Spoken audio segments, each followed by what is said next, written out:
Hare Krishna everyone, welcome to the Wednesday class. और आज का टॉपिक है स्टेबल इमोशंस। कैसे हम अपने इमोशंस को इतना स्टेबल रखें कि हम अपने आप को डिसीज़ फ्री रख सकें। कहते हैं ना, excess of everything is bad. और एक्सेस किस में करना चाहिए वो हम नेक्स्ट क्लास में डिस्कस करेंगे, पर आज हम बात कर रहे हैं सिर्फ स्टेबल न्यूट्रल इमोशंस। बिल्कुल स्टेबल कि आप इतना एंग्री नहीं होएंगे जितना ज़रूरी है उतना, आप इतना ज़्यादा दुखी नहीं होएंगे जितना ज़रूरी है उतना। कैसे हम वो बैलेंस मेंटेन कर सकते हैं, कैसे हम वो स्टेबिलिटी ला सकते हैं। तो आज हमें भगवान जो है 2.61 का श्लोक बता रहे हैं और बता रहे हैं कि कैसे एंशियंट इंडिया में जब हम ऐसे स्टेबल इमोशंस के साथ रहते थे तो हम बिल्कुल डिसीज़ फ्री रहते थे, हमें कोई डिसीज़ नहीं होता था, हम बिल्कुल डिसीज़ फ्री रहते थे। तो ऐसे स्टेबल इमोशंस हम कैसे मेंटेन कर सकते हैं, तो वो आज हमारा श्लोक बता रहा है। पर सबसे पहले मंगलाचरण। ओम अज्ञानतिमिरान्धस्य ज्ञानाञ्जनशलाकया चक्षुरुन्मिलितं येन तस्मै श्रीगुरुवे नमः। नमो ओम विष्णुपादाय कृष्णपृष्ठाय भूतले श्रीमते भक्तिवेदांत स्वामीति नामिने। नमस्ते सरस्वते देवे गौरवाणी प्रचारिणी निर्विशेष शून्यवादी पाश्चात्य देशतारिणी। जय श्री कृष्ण चैतन्य प्रभु नित्यानंद श्री अद्वैत गदाधर श्रीवासादि गौर भक्तवृंद। हरे कृष्ण कृष्ण कृष्ण हरे हरे, हरे राम राम राम हरे हरे, हरे कृष्ण कृष्ण कृष्ण हरे हरे, हरे राम राम राम हरे हरे, हरे कृष्ण कृष्ण कृष्ण हरे हरे, हरे राम राम राम हरे हरे। सो जो श्लोक है वो बता रहा है, लेट्स रीड द श्लोक, चैप्टर नंबर 2 का श्लोक नंबर 61। तानि सर्वाणि संयम्य युक्त स्थितः मत्परः वसे ही यस इंद्रियाणि तस्या प्रज्ञा प्रतिष्ठिता। इसका अर्थ है, जो इंद्रियों को पूर्णतः वश में रखते हुए इंद्रिय संयम करता है और अपनी चेतना को मुझ में स्थिर कर देता है, वह मनुष्य स्थिर बुद्धि कहलाता है। तो स्थिर बुद्धि क्या है? एकदम अपने इमोशंस को कंट्रोल में रखना। अपने इमोशंस को कैसे कंट्रोल में रखा जा सकता है, कैसे वो स्टेबल इमोशंस मेंटेन कर सकते हैं? जब हम एक हायर कॉज की तरफ जाए, जब हमारे पास एक हायर थॉट हो, जब हमारे पास एक हायर टेस्ट हो, जिसके बारे में हम पहले बात कर सकते हैं। और वो कैसे है? वो कृष्ण कॉन्शियसनेस के थ्रू है या आपकी स्पिरिचुअलिटी के थ्रू है। तो आप अपने आप को स्टेबल कर सकते हो। क्यों? क्योंकि तब आपको ये एहसास रहेगा कि नहीं, this body is not all in all, life means more. जो हमारी आत्मा है, हम आत्मा के बारे में सोचते हैं और ये बॉडी जो अभी मिली हुई है वो एक आत्मा का एक एक्सपीरियंस है। विद द जब ये बॉडी ख़त्म हो जाएगी, समाप्त हो जाएगी, तब भी आत्मा जो है चलती रहेगी। आत्मा को दूसरी बॉडी का एक और एक्सपीरियंस मिलेगा। So when we are with this thing कि आप सिर्फ टेम्परेरी बॉडी के बारे में नहीं सोच के एक परमानेंट सोल के बारे में सोचते हो, तो आपकी चीज़ें जो है स्टेबल हो जाती है, तो आपको फ़र्क नहीं पड़ता। लाइक छोटा बच्चा होता है, उसको पता नहीं होता, उसको कट लग जाता है तो वो रोता है, हाय बहुत खून निकल गया, देखो मुझे क्या हो गया, क्या हो गया, क्या नहीं हुआ, हाय हाय हाय हाय। और वही बच्चा जब बड़े होकर शेफ़ बन जाता है तो हल्का कट लगता है, वो कहता है it's okay, part of the profession, ठीक है, हील हो जाएगा, मुझे अपना काम करना है जो मेरे को हाई पे कर रहा है। तो जब आपका एक परसेप्शन चेंज हो जाता है, आपकी थिंकिंग चेंज हो जाती है, तब आप वो स्टेबल इमोशंस ला सकते हो। और वो कैसे पॉसिबल है? जब आप अपनी इंद्रियों को कंट्रोल करते हो। और इंद्रियों को कंट्रोल करने का सबसे इम्पोर्टेंट जो है, हम जब गॉड कॉन्शियस होते हैं। सो देखिए, 2000 वर्षों तक ब्रिटिशर्स ने हम पे राज किया। 200 सालों तक, 2000 नहीं, 200 वर्षों तक ब्रिटिशर्स ने हम पे राज किया। उससे पहले मुग़ल इन्वेजन्स हुई। सो क्यों हम लोगों ने एकदम हम फिर भी स्टेबल थे, हमारी इकोनॉमी इतनी स्ट्रॉन्ग थी, हम इतने गोल्डन चिड़िया कहलाने जाने वाली कंट्री थी और हम इतने खुशहाल लोग रहते थे। क्यों? क्योंकि हमारी जो पूरी सोसाइटी और सिविलाइजेशन थी वो गॉड कॉन्शियसनेस के ऊपर बेस्ड थी।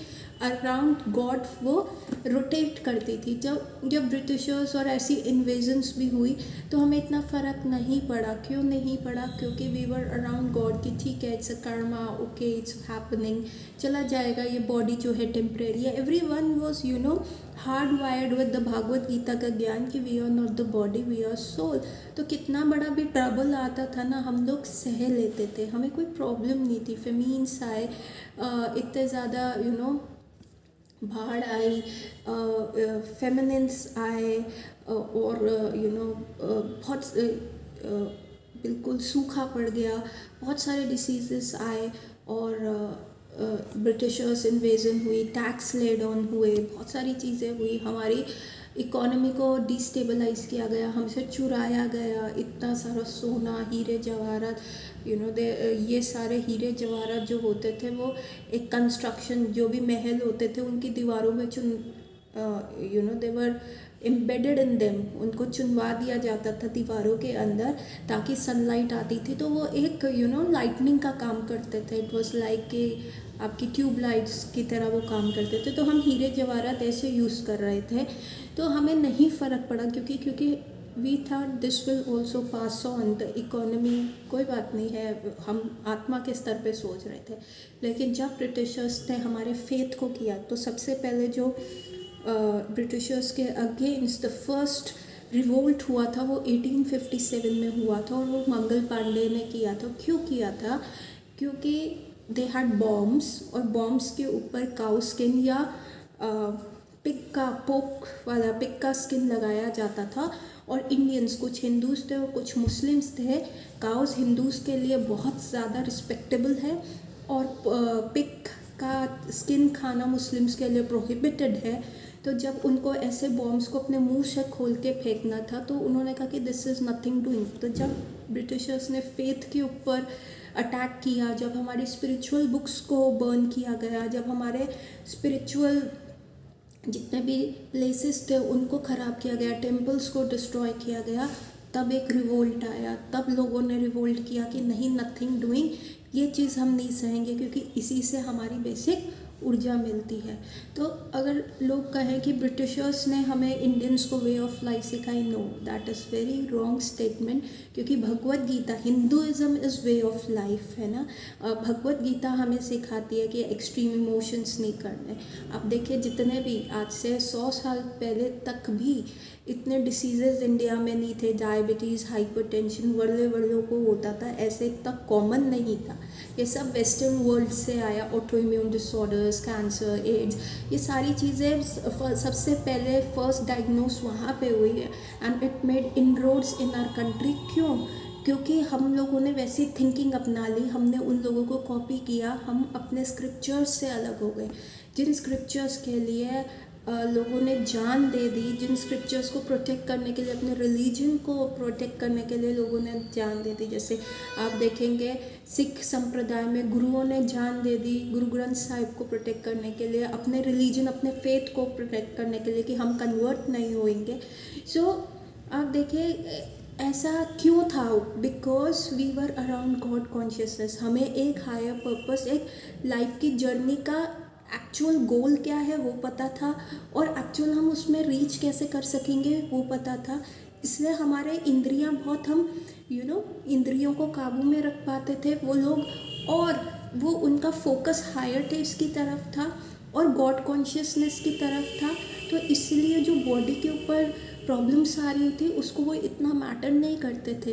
तो डिप्रेशन नहीं होता था, शुगर नहीं होता था, बीपी नहीं होता था, क्योंकि इमोशंस सारे बहुत कंट्रोल्ड रहते थे, माइंड बहुत स्टेबल रहता था, माइंड जो था भगवान में, अपने फेथ में लगा रहता था। बट व्हेन हमने जब उसको 360 डिग्री घुमा दिया, जब हमने अपने आप को ब्रिटिशर्स के वेस्टर्न वर्ल्ड के हिसाब से कॉपी करना शुरू कर दिया, तो वल्लाह हमारे पास इतने सारे डिसीज़ेस आ गए हैं, इतनी सारी प्रॉब्लम्स आ गई हैं। सो हम जब अपने स्क्रिप्चर्स से दूर हुए तो ये प्रॉब्लम आई। सो तात्पर्य पढ़ेंगे पहले शिला प्रभुपाद द्वारा, और फिर उसके बारे में और चर्चा करेंगे। तात्पर्य शिला प्रभुपाद द्वारा। शिला प्रभुपाद की जय। इस श्लोक में बताया गया है कि योग सिद्ध की चरम अनुभूति कृष्ण भावामृत ही है। जब तक कोई कृष्ण भावामृत नहीं होता तब तक इंद्रियों को वश में करना संभव नहीं है। जैसे कि पहले कहा जा चुका है, दुर्वासा मुनि का झगड़ा महाराज अम्बरीश से हुआ, क्योंकि वह गर्ववश महाराज अम्बरीश पर क्रुद्ध हो गए, जिससे अपनी इंद्रियों को रोक नहीं पाए। तो हमने ये कहानी 2-3 बार से डिस्कस कर रहे हैं कि कैसे दुर्वासा मुनि अपनी इंद्रियों को कंट्रोल नहीं कर पाए, और अम्बरीश महाराज की कोई गलती ना होते हुए भी उन पर क्रुद्ध हो गए। दूसरी ओर, यद्यपि राजा मुनि के समान योगी नहीं था, कि राजा कोई योगी नहीं था, तो मुनि के तो था कि वो अपनी इंद्रियों को कवर कर कंट्रोल कर सकते थे क्योंकि वो तपस्वी थे, ऑस्टियर थे। लेकिन राजा तो नहीं था, वो तो प्रॉपर क्षत्रिय एनवायरनमेंट में रह रहा था, वो लड़ने भी जा रहा था, अपने घर में भी रह रहा था और रानियों के साथ भोग भी कर रहा था और राज्य को भी रन कर रहा था, उसको एडमिनिस्ट्रेशन भी देखना पड़ता था, तो योग का तो कोई सवाल ही नहीं था। तो जबकि मुनि से एक्सपेक्टेड था, दुर्वासा मुनि से एक्सपेक्टेड था कि वो अपनी इंद्रियों को कंट्रोल में रखें, परंतु वो नहीं रख पाए। और यहाँ पे अम्बरीश महाराज जो हैं वो योगी नहीं थे, किंतु वह कृष्ण के भक्त थे और उसने मुनि के सारे अन्याय सह लिए, उन्होंने मुनि के सारे अन्याय सह लिए। तो same thing we are talking about कि कैसे प्री हिस्टोरिक मतलब जो इंडियंस थे, जो आज से 100 साल पहले तक थे, तो वो सब कुछ सह लेते थे। क्योंकि उनका फोकस कुछ और था, जिससे वह विजयी हुए। और उन्होंने क्योंकि अन्याय सहे भी, उन्होंने टॉलरेट किए, तो भगवान स्वयं आए उनको प्रोटेक्ट करने के लिए, क्योंकि वो भगवान कृष्ण के भक्त थे।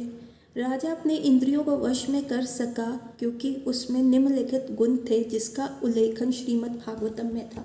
तो how could Raja Ambarish could control his senses, ये जो है ये श्रीमद् भागवतम में दिया गया है 9.4 9th कैंटो के 4th चैप्टर के 18 से लेकर 20th श्लोक में। तो इसे पढ़ते हैं।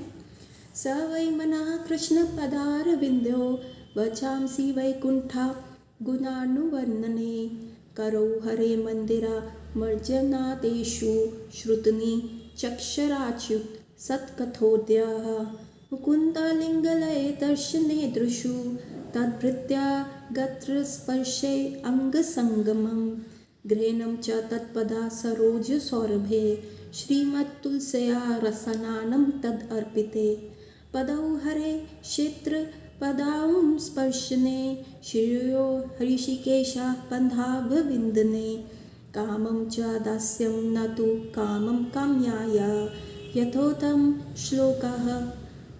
यथोत्तम श्लोकः जनार्षय रथे। इसका अर्थ है, राजा अम्बरीश ने अपना मन भगवान कृष्ण के चरणार विंद पर स्थित कर दिया, अपनी वाणी भगवान के धाम की चर्चा करने में लगा दी, अपने कानों को भगवान की लीलाओं को सुनने में, अपने हाथों को भगवान का मंदिर साफ करने में, अपनी आँखों को भगवान का स्वरूप देखने में, अपने शरीर को भक्त के शरीर का स्पर्श करने में, अपनी नाक को भगवान के चरण बिंदों पर भेंट किए गए फूलों को सूंघने के लिए, उनकी गंध सूंघने के लिए, अपनी जीभ को उन्हें अर्पित तुलसी दलों का स्वादन करने में, अपने पाँव को जहाँ भी भगवान का मंदिर है उस स्थान की यात्रा करने में, अपने सिर को भगवान को नमस्कार करने में तथा अपनी इच्छाओं को भगवान की इच्छाओं को पूरा करने में लगा दिया। और इन गुणों के कारण भगवान के मत पर भक्त बनने के योग्य हो गए। तो आप ये देखेंगे कि कैसे राजा अम्बरीश ने अपनी सारी सेंसेस को भगवान में लगा दिया, चाहे वो उनके अपने नाक से फूलों को सूंघ रहे थे, भगवान को अर्पित किए गए फूलों को सूंघने में, अपने हाथ से भगवान के मंदिर को साफ करने में, अपनी आँखों से भगवान के सुंदर दर्शन करने के, अपने कानों से भगवान की ग्लोरी सुनने में, अपने पैरों से भगवान के मंदिर की प्रदक्षिणा लगाने में। तो एवरी ज्ञान इंद्री और कर्म इंद्री को उन्होंने भगवान के लिए जो है समर्पित कर दिया, तो इसलिए वो स्टेबल इमोशंस मेंटेन कर पाए। अब कोई आपके पीछे कोई अग्नि राक्षस छोड़ दे तो आप वहाँ पे एकदम स्टेबली खड़े नहीं रह सकते। कोई आपके पीछे बहुत बड़ा शेर पड़ जाए तो आप वहाँ पे स्थित होके खड़े नहीं रह सकते। तो राजा अम्बरीश के साथ ऐसा ही हुआ, क्योंकि उन्होंने द्वादशी व्रत का पारण करा, जस्ट पानी पी के, जो निर्जल व्रत था, और वो दुर्वासा मुनि के लिए वेट कर रहे थे कि दुर्वासा मुनि आए तो उनके साथ हम प्रसाद पाएंगे। लेकिन वहाँ दुर्वासा मुनि की जो है समाधि लग गई और यहाँ पे उन्होंने जो एकादशी का व्रत अपनी प्रजा के लिए रखा था, तो वो प्रजा के लिए व्रत प्रॉपर संपूर्ण हो ही नहीं पाया। होगा ही नहीं तो प्रजा को लाभ कैसे मिलेगा। तो वो बड़ी दुविधा में पड़ गए। तो उनके जो पुरोहित ने था कि आज चलो पानी निर्जला व्रत है, द्वादशी पे पारण तो करो ताकि एकादशी का फल आपको मिले। तो आप जल पी लो तुलसी दल के साथ, और फिर दुर्वासा मुनि आएंगे तो भोजन आप उनके साथ कर लेना। और जैसे ही राजा अम्बरीश ने ऐसे किया, उसी समय दुर्वासा मुनि आए, उन्होंने अपने एंगर को कंट्रोल नहीं कर पाया, उनको लगा उनकी बेइज्जती कर दी राजा अम्बरीश ने।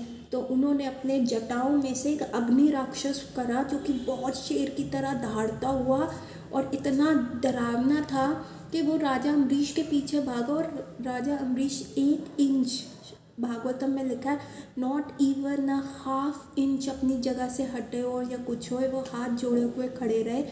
और जब वो राक्षस राजा अम्बरीश के पास पहुंचने लगा तो भगवान ने अपना सुदर्शन चक्र छोड़ दिया और उसने उस राक्षस को खात्मा कर दिया, और वो सुदर्शन चक्र दुर्वासा मुनि के पास चला गया। और दुर्वासा मुनि तीनों जगह गए, ब्रह्मा जी के पास, विष्णु जी के पास और महादेव जी के पास, और तीनों ने हाथ खड़े कर दिए। इवन विष्णु ने कहा कि मैं भक्त के पराधीन हूँ, क्योंकि वो मेरे भक्त है, तो मैं उनकी आज्ञा के बिना कुछ नहीं कर सकता, मैं इंडिपेंडेंट नहीं हूँ। और तब राजा अम्बरीश ने जाके उस सुदर्शन को शांत किया। सो देखिए कितने स्टेबल इमोशंस थे, और इन्हीं स्टेबल इमोशंस का बहुत सारे एग्जाम्पल्स देखते हैं।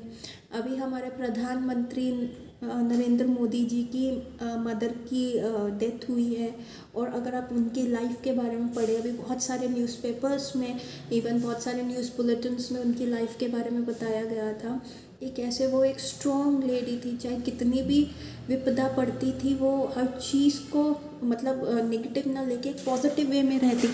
वो कैसे था, वो इंटेलिजेंस कैसे आता है जब आपके स्टेबल इमोशंस होते हैं। तो नरेंद्र मोदी कहते हैं कि हमारे घर की ना छत कई बार बारिशों में लीक करती थी, तो मैया क्या करती थी कि वो पानी, जो छत का पानी, वो हाई हाई नहीं करती थी, हाय मेरे घर कैसा है, वो उस वाटर उसके नीचे बाल्टी रख देती थी, और वो पानी को कितने दिनों तक यूटिलाइज करती थी। मतलब एडवर्सिटीज़ को भी फ़ायदे में, अपने फ़ायदे में लगाती थी। और चाहे मिस्टर मोदी कहते हैं कि चाहे 5 रुपये मिलते हों घर में, पिताजी 5 रुपये कमा के आते हो या 1 रुपया कमा के आते हो, मैया पूरा घर बहुत अच्छे से चलाती थी, और हमें पता ही नहीं चलता था कि क्या दिक्कत हो रही है। तो और नरेंद्र मोदी को उन्होंने बहुत सपोर्ट भी किया, जब वो बहुत सारी योग, जब उन्होंने आरएसएस ज्वाइन किया, या वो बहुत सारी अपने आप को बहुत सारे ऑस्टेरिटीज़ में डालते थे, खाना नहीं खाना, नमक नहीं खाना, सिर्फ दूध पे रहना, सिर्फ फल पे रहना, तो ऐसे सपोर्ट किया। तो मिस्टर मोदी यही कहते हैं कि वो एक निष्काम कर्मयोगी की तरह उन्होंने अपनी लाइफ जी। तो ये कैसे पॉसिबल है, शी लिव टिल 100 ईयर्स, कैसे पॉसिबल है, क्यों? और को डिसीज़ फ्री रही हैं, सिर्फ आखिरी के कुछ समय उनको दिक्कत हुई और उसके बाद उनकी जो डेथ हो गई। She live till 100 years. तो ये कैसे है, ये स्टेबल इमोशंस, इतनी गरीबी और इतने सारे अप्स एंड डाउन्स देखने के बाद कैसे पॉसिबल है? हम जैसे लोग तो बिल्कुल हिल जाएं कि कुछ भी हो, ज़रा सा कुछ हो। फॉर एग्ज़ाम्पल, आज मेरी गाड़ी के ऊपर किसी ने पत्थर मार दिया और उसका पूरा कांच जो है क्रैक हो गया, and I was so much disappointed कि भैया ये क्यों हो गया, ऐसा क्यों हो गया, अभी तो चाहिए थी, अब क्या करें। सो दिस इज़ व्हाट, मेरे में भी वो स्टेबल इमोशंस नहीं थे, तो बड़ा गुस्सा आया। फिर अल्टीमेटली धीरे धीरे अपने माइंड को समझाया कि नहीं, ऐसा नहीं है, कोई बात नहीं, इसको रिप्लेस करा लेंगे, चीज़ें हैं। तो इन लोगों का देखो ना, ये कितने साल तक ऐसे रहे और इन्होंने इमोशंस बहुत स्टेबलाइज किए। इवन जब prime minister Modi chief minister बने गुजरात के, या प्राइम मिनिस्टर बने हमारी कंट्री के, तब भी उनकी मदर वहीं अपने गुजरात के विलेज में, टाउन में रहने लगी, वही सादगी से वही चीज़ें करती हुई, कोई उन्होंने कभी अहंकार नहीं आया, हम्बल रही। तो this is called stable emotions, जो उन्होंने थ्रू आउट लाइफ दिखाए and lived a very fulfilling life. क्योंकि एंड में अगर आप में कोई भी ग्रज रह गया, कोई भी एंगर रह गया, तो गति खराब हो जाती है, या तो आप डिसीज्ड हो जाओगे, या तो इट बिकम्स, वो नेक्स्ट लाइफ में आप कैरी करोगे। तो आपको अकाउंट बैलेंस जो होता है ज़ीरो करना है, एक्सेस नहीं करना, किसी भी इमोशन का एक्सेस नहीं करना। And same way I was studying about Ramanuja's wife Janaki. उन्होंने भी, देखिए, Ramanuja died at the age of 32, और जब वो 20 ईयर्स के थे, 25 ईयर्स के थे, तब जानकी 11 ईयर्स की थी और उनकी शादी हो गई थी रामानुजा के साथ। और जब वो थोड़े और बड़े हुए और जानकी उनके साथ रहने आई तो तब तक रामानुजा को बाहर जाना पड़ा, लंदन जाना पड़ा। तो Ramanuja is the greatest mathematician of his time और आज के भी टाइम के बहुत ग्रेट मैथमेटिशियन माने जाते हैं। और उनका भी यही था, वो बाहर वेस्टर्न वर्ल्ड में गए, पर उस समय कहा जाता था जो भी वेस्टर्न वर्ल्ड में जाएगा वो अपनी जात खो देता था। तो रामानुजा अपनी नीलगिरी माँ से मिलते थे वहाँ से। बेसिकली वो उनकी फैमिली डीटी थी और वो उनसे परमिशन लेके गए और वो यही कहते हैं कि जो वो देवी हैं वो ही उनको सारे फॉर्मूलाज बताती हैं, सारी इक्वेशंस पढ़ाती हैं। क्योंकि रामानुजा की बड़ी हम्बल एजुकेशन थी, वो ग्रेजुएट भी प्रॉपर नहीं थे और ही वॉज जस्ट स्कूल पास और सिर्फ मैथ्स में ही उनका इंटरेस्ट था। तो फिर भी वो वहाँ पे गए and he was not influenced by all that word. वहाँ पे भी उन्होंने अपनी भक्ति, अपना जो रेगुलेटिव लाइफ था वो वैसे ही जी, अपने जो देवी थी उनकी पूजा अर्चना वैसे ही सुबह करते थे और साथ में वेजिटेरियन फूड ही खाया। कई बार नहीं मिला तो सिर्फ पोटैटोज़ पे रहे, कई बार भूखे रहे और अपना कार्य करते रहे। इतने वहाँ पे रह के परेशान हो गए थे कि उनको ट्यूबरकुलोसिस के लिए भी ट्रीट किया गया। उस समय सेकेंड वर्ल्ड वॉर चल रहा था तो वो इंडिया भी नहीं आ सके और फाइनली जब वो इंडिया आए तो अपनी उनकी वाइफ ने उनका बहुत केयर किया। और Ramanuja at his death bed was also writing formulas. उनको अंदेशा हो गया था कि वो ज़्यादा नहीं जी पाएंगे, लेकिन still he was writing the formulas, anxiety free होके। क्लैरिटी ऑफ माइंड चाहिए ना, अगर आप कोई ऐसा पेचीदा काम कर रहे हैं, मैथ्स के फॉर्मूला सॉर्ट कर रहे हैं, सॉल्व कर रहे हैं। So and Janaki was like very young जब she was in her 20s, early 20s, 20-21 साल की थी जब रामानुजा की 32 साल में डेथ हो गई। और she live till the age of 94 years. और देखिए उन्होंने कैसे जिया, नेवर री मैरिड।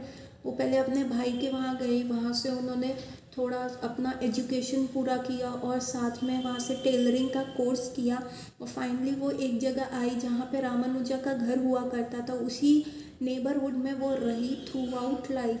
और व्हेन शी वॉज 50 वो टेलरिंग कर रही थी और जितना पैसा कमाती, she was living very humble. उसमें से थोड़ा पैसा भी बच जाता तो वो बच्चों के एजुकेशन में दे देती। इनफैक्ट उस नेबरहुड में ये कहा जाता था कि जो जानकी जी से पैसे लेगा अपने स्कूल फ़ीस के लिए या अपने एग्जामिनेशन फ़ीस के लिए या स्टेशनरी के लिए, तो that is very auspicious, that is very lucky, वो बहुत आगे तक जाएगा।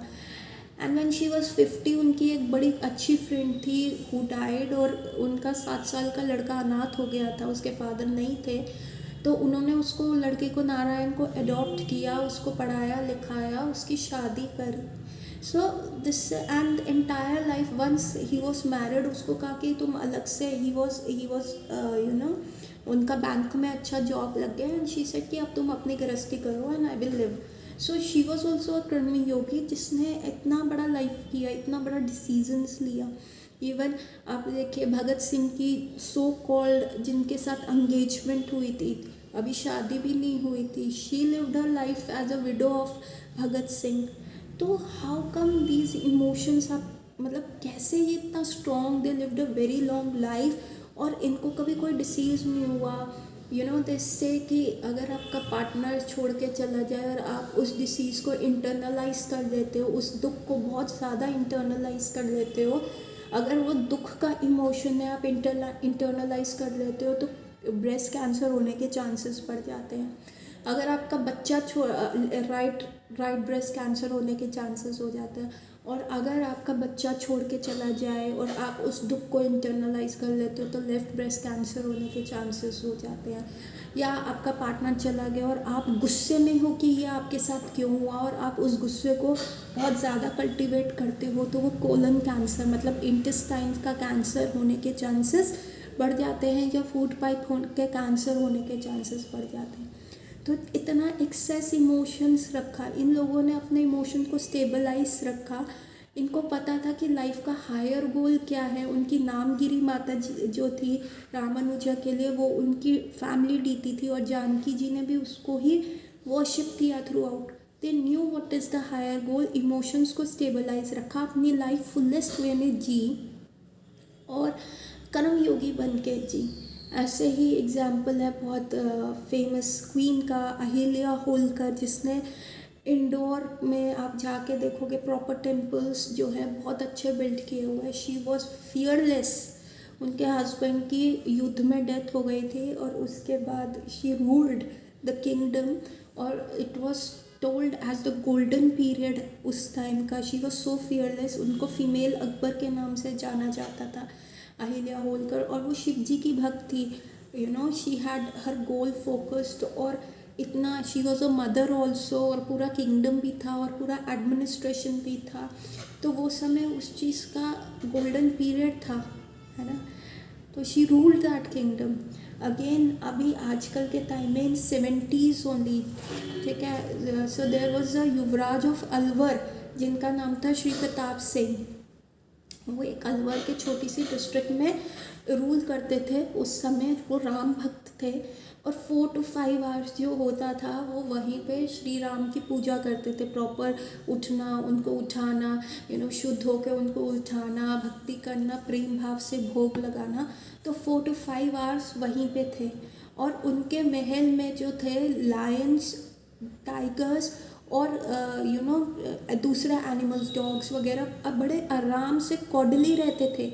ये देखा गया। अभी हमारी इसके साथ एक दूसरी सीरीज़ चल रही है जमुना माता जी की, जिसमें उन्होंने अपनी ऑटोबायोग्राफी में जो अनअलॉयड डिवोशन है उसमें ये चीज़ रिकॉर्ड की हुई है कि वो जब उनसे मिलने गई थी तो वो जब सो के उठी तो सामने उनके एक टाइगर खड़ा हुआ था, और वो डर गई, और तभी वो टाइगर उनको देख के चला गया। और वो टाइगर सिर्फ इंचेस दूर था, he could have grabbed Jamuna माता जी और उनको खा सकता था। पर वहाँ पे इतना, मतलब दिस इज़ इन 1970s की बात है, 60 साल पुरानी बात है, कोई ज़्यादा पुरानी बात नहीं है। सो उनके किंगडम में इतना पीस था because he was a god conscious raja. और जब वो गॉड कॉन्शियसनेस में इतने स्ट्रॉन्ग रहते थे तो उनको पता था कि लाइफ का पर्टिकुलर गोल क्या है, लाइफ को कैसे जीना है, कैसे उनको रूल करना है। और he is a temporary raja. Basic soul क्या है, सोल की तो आगे जर्नी है, तो वो चीज़ें उनको पता थी। और कहते हैं जमुना माता जी ने ये भी रिकॉर्ड किया है कि उसी एरिया में जो है बारिश होती थी। अलवर इज़ इन राजस्थान, और Rajasthan is known for its droughts. वहाँ पे सूखा पड़ना बहुत कॉमन है।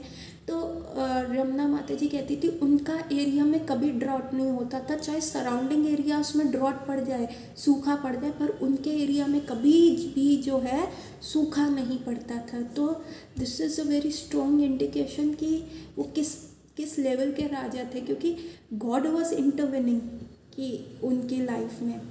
और ही वॉज सो स्ट्रॉन्ग। जब 1971 में इमरजेंसी, नहीं कुछ सालों के बाद, आई डोंट नो, 1971 में जब वॉर हुआ था तो पाकिस्तान के साथ, तो शायद देयर वाज सम सिचुएशन में भी ब्लू स्टार ऑपरेशन हुआ था तब, जब इमरजेंसी लगाई गई थी और इंदिरा गांधी ने सब रॉयल किंगडम्स को मना कर दिया था, उनको कोई रॉयल्टी नहीं दी जाएगी, उनका किंगडम ले लिया जाएगा और उनके पास जो भी सोने की चीज़ें, मतलब जो भी उनका ट्रेजर होगा वो सरकारी खजाने में आएगा।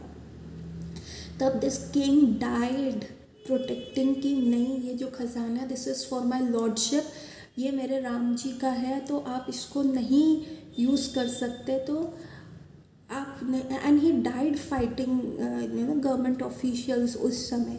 तो he could easily lay off his life. उन्होंने अपनी ज़िंदगी दे दी, अपनी ज़िंदगी ऐसे दे दी अपने राम जी को प्रोटेक्ट करने के लिए। So this is the big decisions ये लोग लेते हैं, क्योंकि इनकी इंद्रियां जो है बहुत काबू में है। सो आज जो हम बात कर रहे हैं वो स्टेबल इमोशंस की है। हमने देखा कि excess of everything is bad, और नेक्स्ट टाइम हम बात करेंगे excess is when excess is good. Excess को हमें कहाँ यूज़ करना है, कहाँ हम उसका बेनिफिट निकाल सकते हैं। पर अभी शिला प्रभुपाद का तात्पर्य रहता है, उसको फटाफट पढ़ते हैं। इस प्रसंग में मतपर शब्द अत्यंत सार्थक है। कोई मतपर किस तरह हो सकता है, इसका वर्णन महाराजा अम्बरीश के जीवन में बताया गया है। मतपर मतलब भगवान को फॉलो करने वाला व्यक्ति, उसको मतपर कहते हैं।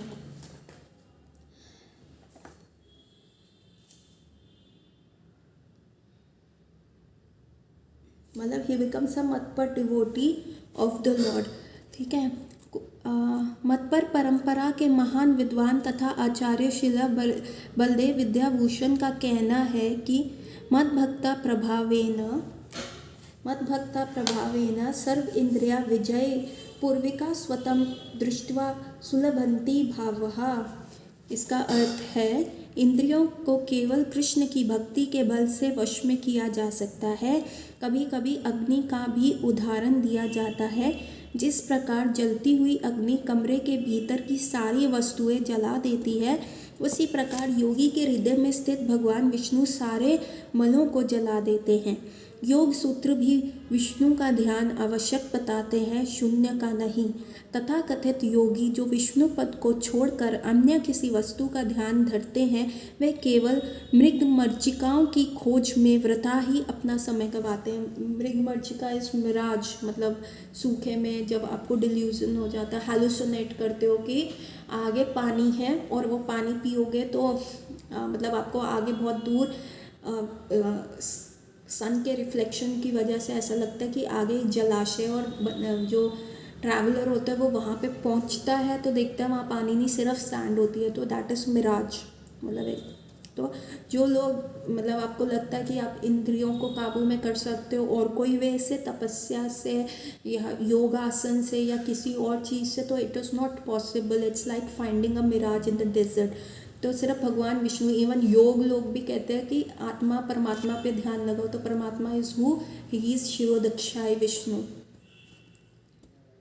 और ये हमने बहुत डिस्कस भी किया और आगे भी करेंगे कि वाई परमात्मा इस शिरोदक्षाय विष्णु। हमें कृष्ण भावान्वित होना चाहिए, भगवान के प्रति अनुरूप होना चाहिए। असली योग का यही उद्देश्य है। और आज हमने कितने सारे ऐसे एग्जाम्पल्स डिस्कस किए from very latest time to बहुत पुरातन टाइम के भी, कि कैसे लोग अपनी लाइफ जीते थे इसी कृष्ण भावामृत में होके। They lived a very long life, fulfilling life. और लाइफ में जो भी अप्स एंड डाउन्स आते थे वो उनको इतना इफ़ेक्ट नहीं करते थे, ना कि वो डिसीज़ होते थे, बल्कि वो हर प्रतिकूल परिस्थिति को भी अनुकूल बना लेते थे। तो with this take home message मैं आज की क्लास यहीं पे एंड करूँगी। 3 टाइम्स हरे कृष्णा महामंत्र बोल के। और नेक्स्ट टाइम हम देखेंगे कि अगर इमोशन एक्सेस में है तो उस इमोशन को कहाँ और किधर यूज़ करना है। With this I will end my class है। Hare Krishna Krishna Krishna Hare Hare, Hare Ram Ram Ram Hare Hare, Hare Krishna Krishna Krishna Hare Hare, Hare Ram Ram Ram Hare Hare, Hare Krishna Krishna Krishna Hare Hare, Hare Ram Ram Ram Hare Hare. Hare Krishna everyone, meet you in the next class. तब तक हरि बोल।